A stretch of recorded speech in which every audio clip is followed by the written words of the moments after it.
Welcome to another edition of Starting Strong. In this episode, we're going to talk a little bit about keeping things simple. I think when you keep things simple, they're more likely to get done by the employees as well as myself on a regular basis. A few things that we're going to talk a little bit about today.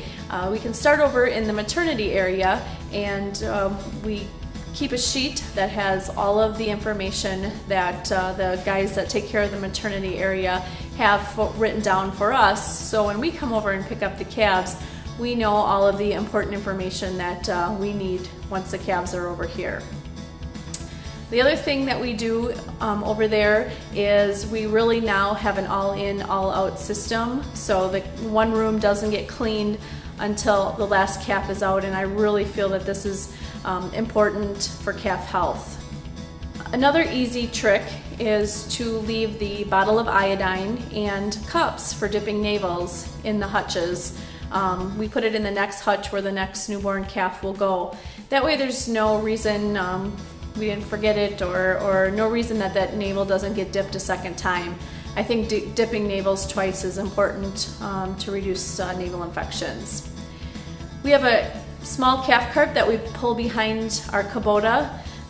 This helps moving calves, transporting calves, makes it easier. The guys are able to pick up the calves and carry them onto the cart and then carry them off.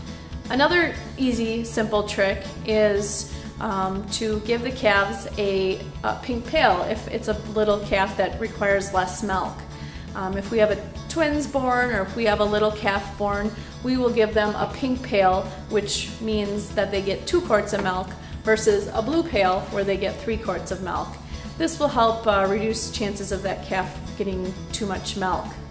I also use a pitcher that we have lines marked.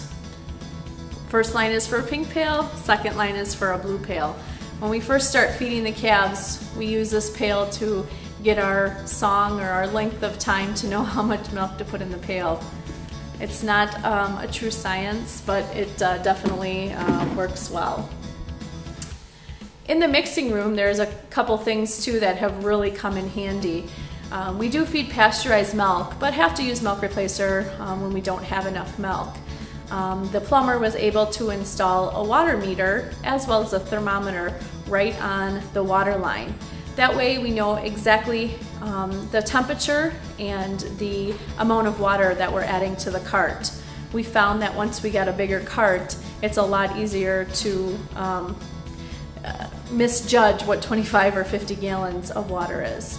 So I would really recommend that, especially if you're feeding milk replacer. We also have a board that we use. We keep notes. When I leave for the morning, I'll write down some jobs that need to be done for the day. We also have on that board how much milk we need in the morning, how much milk we need in the afternoon.